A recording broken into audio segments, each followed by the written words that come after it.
All right, everybody, what's going on? And welcome to today's edition of SWAC Talk. Of course, this is the show where we cover the SWAC inside and out. And I'm your tour guide around the SWAC, C. Wells, coming at you. And we are continuing our 12 team previews for the upcoming 2024 season. Today is the Mississippi Valley State Delta Devils, team number 7 out of 12. So we have only 5 left before we get to the start of the season. These will wrap up almost immediately before week 0, MEAC SWAC Challenge. So if you want to find out when these last 5 teams drop, you can find that on my Twitter, SWAC Talk 76. I have a pinned tweet that lists all the dates of the upcoming previews. I need to go ahead and do it. I haven't did it yet, but I'm gonna have a playlist of all these previews put together. So if you want to go through and rewatch them or watch them for the first time, they'll be in one place. That'll be posted on my socials as well. Facebook is Swag Talk and Instagram is Swag Talk. Like the video, share, comment your thoughts, and subscribe to the channel if you haven't done so already, man. If you have, thank you. I appreciate everybody that's subscribed. Since we've been dropping these videos, there's more good stuff to come once the season starts. We have our week 0 preview probably going to be dropping on that Friday, which is August 23rd. And then we'll have our week 0 recap that following Sunday. And then week 1 recap, week 1 preview, probably going to break that up into a couple parts because we have multiple Thursday games and we have a Sunday game. So, there's so many games in week 1, it'd probably be easier to break it up into 2 parts. So we'll probably do that, like probably drop the first part on Wednesday, drop the other part on Friday before the action. So that's pretty much where we stand for the first couple of weeks. Depending on, how the day goes, I may have a live video on MEAC SWAC Challenge Day. Might be a pregame thing, might be a during the game thing, might be after. I'm not even sure how I want to do it yet, but I'm probably going to have a live show on that Saturday, and I'm going to try to do a few live shows on Saturdays, depending on what my game day schedule looks like. So we'll, just keep it locked in for that. Definitely keep it locked on the socials, and you'll find that out when it happens. That's why you also got to hit the notification bell to be alerted to the videos that I do drop. So let's go ahead and start off this Valley preview by looking at what happened in 2023. And in a small phrase, not much. It was not obviously it was not a great season for Delta Devils. Finished 1-10. Did blow out Pine Bluff in their only win for homecoming. So they had a big win in their only win, and just didn't really have a lot else going for them last season, which was kind of to be expected. Coach Wade, that was his first year. Valley's been down a long time, so you don't really expect a lot out of that team. But they had a bad loss to open up the season to Central State, 24-21. Got blown out by Delta State. And then, the wheels basically fell off, blowed out by North Carolina Central 45-3, lost to FAMU 31-7. That game was kind of close in the first quarter, but, it kind of got out of hand late. Lost to Prairie View 31-12. Like I said, they beat Pine Bluff 42-17. They lost to Jackson State 21-6. Lost to Alcorn 24-3. Lost to Bethune-Cookman 20-7. Lost to Bama State 20-3. And lost to Alabama A&M 30-21. So as you look at these numbers, they scored less than 7 or less points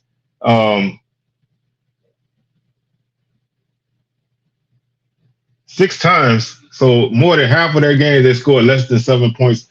And that's just not a good offensive effort there at all. They scored 42 points in one game. That's almost more than they scored in a big stretch of games. They finished the season obviously last in scoring offense at 132 total points, averaged 12 points a game on offense. Scoring defense, they actually was 7th at 27.1 points per game. So the defense was not as bad as you would expect with an offense being that bad. They did a decent job of keeping teams from putting up a lot of points They only gave up 40 plus once to Central. They gave up 30 points. 30 They gave up 30 or more points 5 times. So five of their losses they did give up 30 points or more, but they only gave up 40 once. So I mean that's not that bad. They did have a streak of games where they held their opponents to under 21, under 24 points for four straight games, but the offense just could not generate anything, and that's going to always hamstring you. Their rushing attack was last in the league at 89.6 yards per game, only 8 touchdowns on the ground, 2.5 yards per carry. This was a team that ran the ball 389 times. That was eighth in the league, so they were kind of in the middle in terms of carries.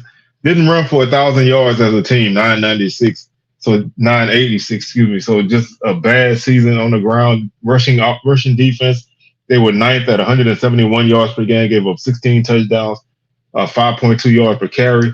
Their passing offense was actually 10th at 159 yards per game, 8 touchdowns, 10 interceptions, completed 59% of their passes. Passing defense, they were also 10th at 210 yards per game, 20 touchdowns, 7 interceptions on the season. Opponents completed 59% of their passes. When you look at defensively, they registered 12 sacks as a defense. That was last in the league by 6. So just not much pass rush there. And, they lost some big time guys in the pass rush game from previous seasons. Could never really replace them. 43 sacks allowed by the defense. That was 4 more than the second worst team. So struggled to protect the quarterback, and they struggled to get to the quarterback, which, is not a surprise on either side of the ball. You got a team with a young offense, young quarterback, new systems, new coach, a whole bunch of new faces. You're going to have that happen. Like I said, just, the fact that they didn't generate much of a pass rush and they still were able to kind of, hold teams to, decent scores. It's just a testament to how hard they work and fight in games. Like I said, they finished 10th in interceptions with 7. They finished 8th in forced fumbles at 9. They finished 8th in fumble recoveries at 7. So they tried to force some turnovers, but you just can't do much when your offense doesn't really maintain possession of the ball. Last in third down conversion rate at 25.6%. They actually were 7th in third down defense at 36%. So not a bad defense in terms of third down conversions. They got stops quite often. They just couldn't do anything when they got the ball. They also finished 5th in fourth down conversions at 50%, 11 for 22. Those 22 attempts were the third most in the league. So they went for it almost, more than almost anybody except for Alabama A&M and Southern. And they did a good job of actually converting those fourth downs. Fourth down defense, they were third at 38.9%. Again, they did a decent job of getting stops. Like I said, when you get stops and you can't move the football, you're only putting your defense back on the field, and that's always going to hamstring you. They were 11th in field goals at 5 of 13 for 38%. They were also last in extra points at 13 of 15 for 86%. Only 15 extra points attempted on the season, and they finished 11th in net punting at 31.8 yards per punt. They finished 11th in punting average at 35.9 yards per punt, and they allowed 2.8 yards per punt return, which was the sixth most in the league. So they had their problems, but they always just kind of found a way to fight through things and keep games kind of close. They scored on 63% of their red zone attempts, 14 of 22, 11 touchdowns in the red zone, 6 passing, 5 rushing, 6 rushing, 5 passing, 3 of 9 on field goals in the red zone, and they turned the ball over twice on downs in the red zone. The red zone defense, the opponents converted 73.5%, 36 of 49, 25 touchdowns, 12 rushing, 13 passing. Opponents were 11 of 15 on field goals. And Valley forced 7 turnovers in the red zone, 2 fumbles, 1 interception, and 4 turnovers on downs. When it comes to penalties, they were 7th at 60.3 yards per game. They committed 77 penalties as a team, which was also 7th. Their opponents were 9th at 55.8 yards per game in penalties. And they opponents had 69 penalties, which was 8th in the league. So kind of, both teams kind of had a decent amount of penalties there. When you look at this team individually, they have some individual talent returning it on their offense, especially. They return some guys who can be some playmakers. You got a young freshman quarterback. Well, he's not a freshman anymore, but you got a young quarterback, Tajarian Williams, who started 8 games. And he was up and down, but he fought and he stayed in it. Had 1,197 yards passing, 6 touchdowns, 6 interceptions, 123 or 199, 61% completion rate. So not bad at all for a young guy. Did make some mistakes, but did make some big plays. The Fabian Fant is a guy who can be a big home run hitter. He averaged 7.9 yards per carry, had 2 touchdowns at a 53-yarder as his long. Finished the season with 275 yards rushing on 35 attempts. Other than that, they lose Jared Wilson and Jacoby Thomas, 2 guys who were kind of the guys who did the bulk of the rushing for them. And they returned Carrick Ross at receiver, who had 32 catches for 335 yards, averaged 10.4 yards per catch and 3 touchdowns. And they returned one of the top tight ends in the conference in Jackson Davis, another young guy. He finished with 36 catches for 406 yards, 11.2 yards per catch with 3 touchdowns. Had a long of 62. Ross had a long of 64. So those are guys who can be playmakers in this offense. When you have, like you said, when you have a young quarterback, you're gonna have those mistakes. A lot of times the offense didn't really, they didn't move the ball, couldn't drive the ball, and that's gonna hurt you. Defensively, their top returners are Ryan Quinney. He has 59 tackles to lead the defense, 9 tackles for loss, 2.5 sacks, and Eric Campbell had 1 interception to lead the defense as well, as well as a leading returner. Also, Jordan Bussey, who was a guy on the defensive line, finished with 16 tackles, 2 tackles for loss. So there's some potential there. They did lose the leading tackler, Jaron Fox. He went to FAMU. So that's 76 tackles that you lost. The 10 tackle for loss you lost, and 10 sacks. So that's a big hole to fill on this defense. They attempted to fill these holes. They brought in a few new guys. They were kind of active in the portal, especially on the FCS side. They brought in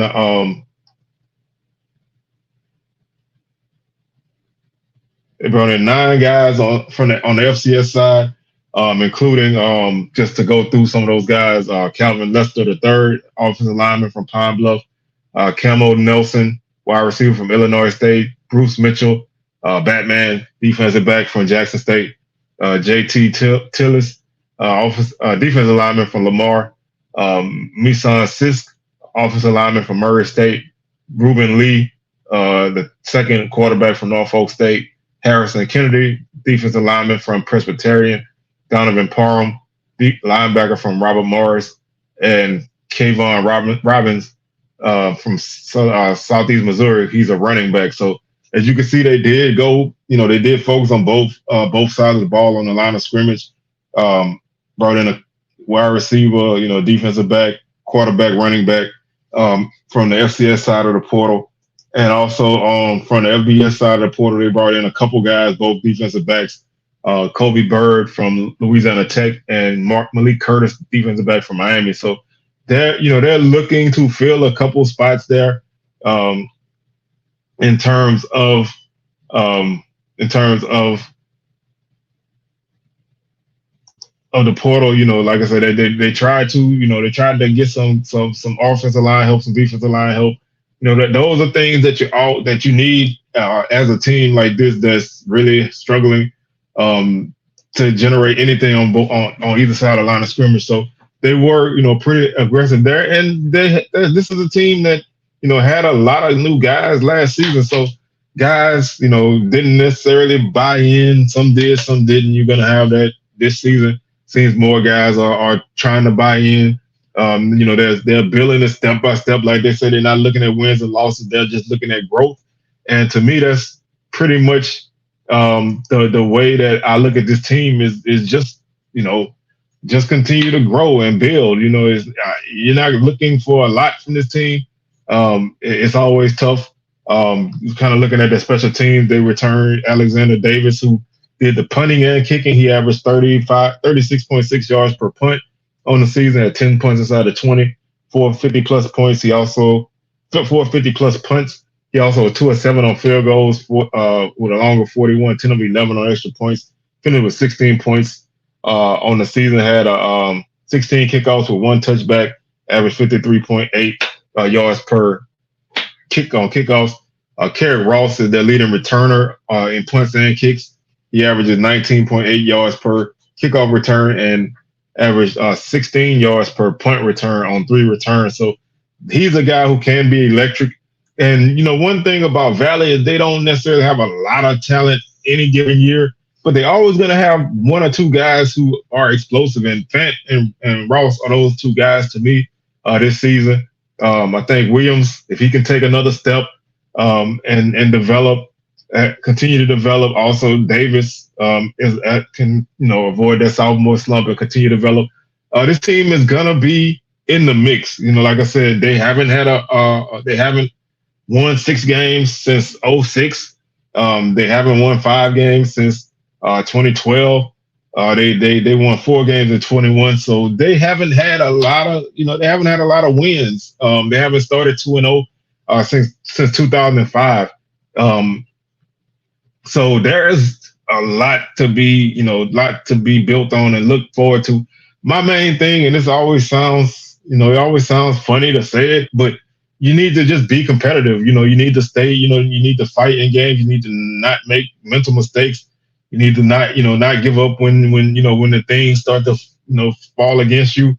You just need to continue to buy in and fight and claw and trust the process that this coaching staff has. I like the energy that this team has off the field with the coaching staff and the recruiting and everything. And they're getting a new turf field and the second largest jumbotron in the state of Mississippi. So they're committing now more to the program, and it's time for that stuff to start to build. I'm not saying, go from A to Z right now, but, incremental success as they start to continue to invest. They're pretty much full on, scholarship limit.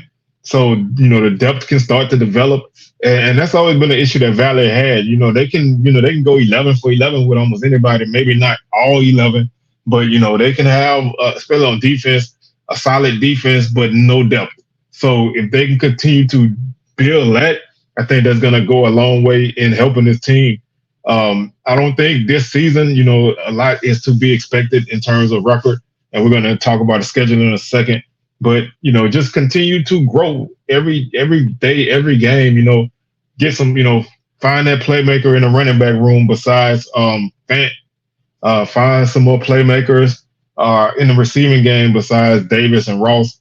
Be consistent on defense. Defense has to continue to get those third down stops. The offense has to start to drive the football. You can't just hit a big play and score. You have to go, methodically down the field from time to time. You got to cut down the turnovers. -7 was the turnover margin last season. So you have to really get better with that and continue to just do the little things, and that's, buying into what the coaches are doing, finishing every rep, just fighting hard in games. You get down, just continue to fight and claw, and just, know that this season may not be great record wise, but the more you believe and buy in, and like they say, they don't hope this season, they believe. The more you can have that be reality and not a coaching phrase, the better that this team will be in the future. So, like I said, the schedule this season is always tough, just like any other season. Valley always has a tough non-conference slate. 4 games on the road to open up the season. 4 straight on the road. August 31st, they play Tennessee State in Nashville in the Merritt Classic. Then September 7th, they're at Lamar. September 14th, they're at Murray State. September 21st, they're at Nichols. All 4 tough games, and I think all games they're gonna probably have a tough time in. If they can just compete in these games and start to figure out who they are, I think that'll be okay. But I just don't see them coming out of those 4 games with any wins ahead of them. And then they open up SWAC play on September 28th against Alcorn. And then after a bye week, October 12th against Bama State. So you're looking at an 0-6 start right out the gate, unless you can steal a game. And like I said, I'm high on Alcorn, but Alcorn does have some questions. Who knows? This will be Valley first game at home on the new field, with all the new amenities. Who knows? Maybe this would be, one of those kind of games where they ambush you, because every now and then they will do that. But I don't know if that's the case right now. Just looking at things on paper right now, it's hard to find a win in those first 6 games. After that, on October 19th, they get Bethune-Cookman at home for homecoming. That's probably their first chance at a win. Bethune-Cookman beat them 20-7 last season. It was a game that Valley had some opportunities, just could not cash in. And then October 26th, they go to Pine Bluff against a team that they blew out last season, who's gonna be hungry for revenge. So those are probably your first 2 games that I look at that you can say would be wins for them. After that, you get Prairie View on November 2nd, Jackson State on November 9th on the road, and at FAMU on the 16th.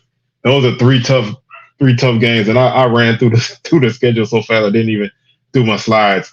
So y'all please forgive me.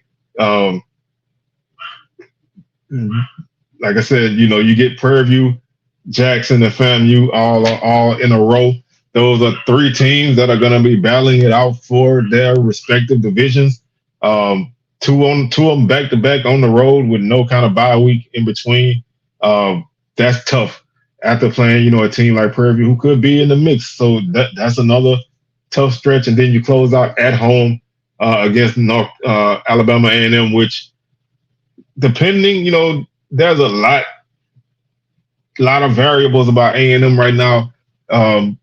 They could be playing for the coach's job. They could be just playing out the string. Who knows where the Bulldogs would be at this point in the season. Now, Valley did upset them at home in 22, so it's not impossible to win this game if Valley, continues to fight and stay in these games. But to me, there's not, like I said, there's not a lot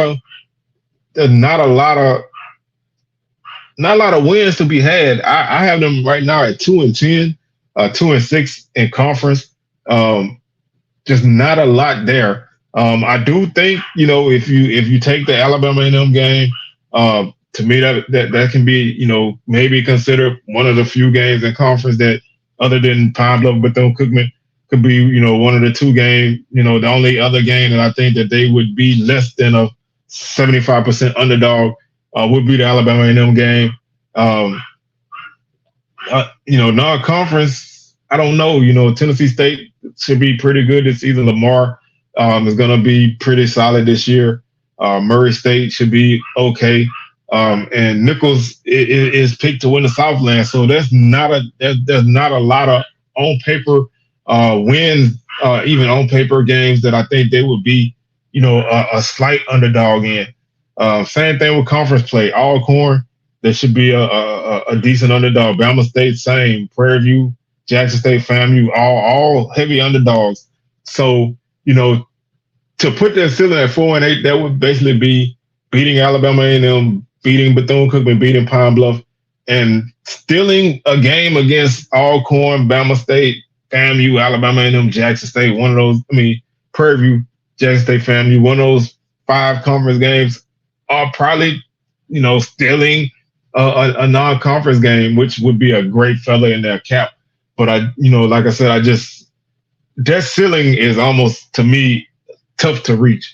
A lot of times when I set a ceiling for a team, it's very possible because it's typically multiple toss-up games just flipped to the win, or just maybe they have to steal a game, but like I say, being heavy underdogs in the majority of your games, it's tough to really find those wins. I put that floor at 1-11. I could have easily said 0-12, but I don't really like to predict teams to not win games, and I don't really like to predict teams to go undefeated. So, I think 1-11 is probably, even though I picked 2-10, I think 1-11 might be more plausible because I don't know if they're gonna beat Pine Bluff in Pine Bluff.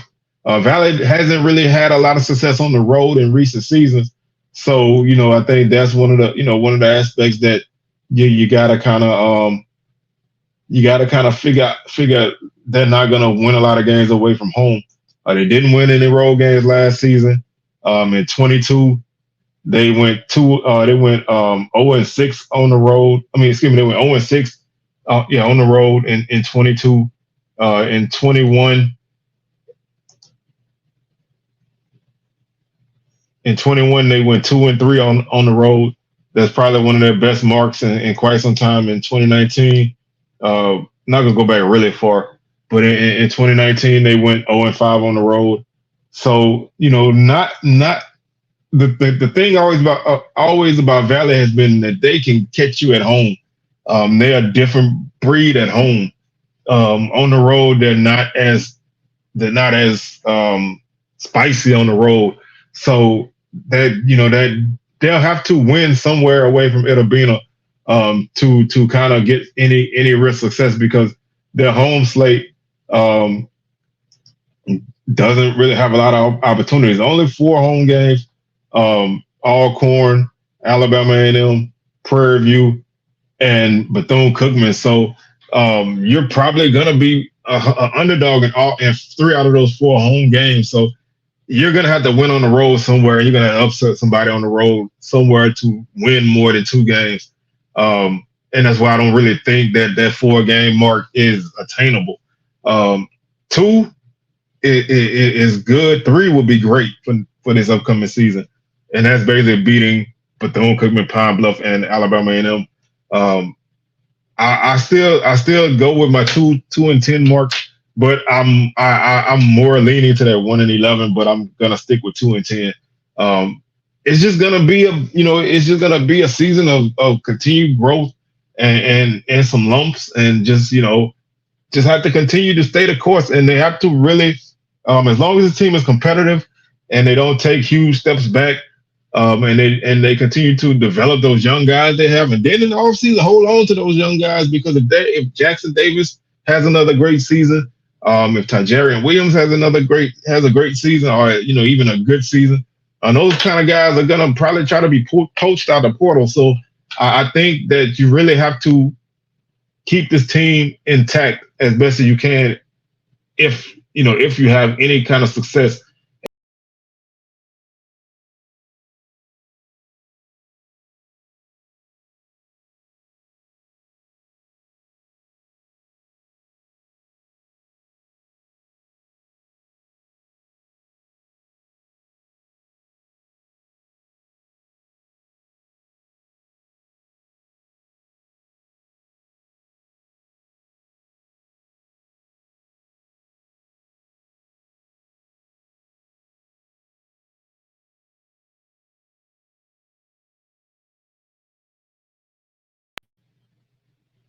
And if you don't have any success, then you got to try to maintain your team anyway. So it's gonna be a lot of growth and a lot of hard times, and then retention after this season. So like I said, for Valley, I'm going 2-10, 2-6 in conference, and I'm hoping for better things as they continue to invest and grow this program.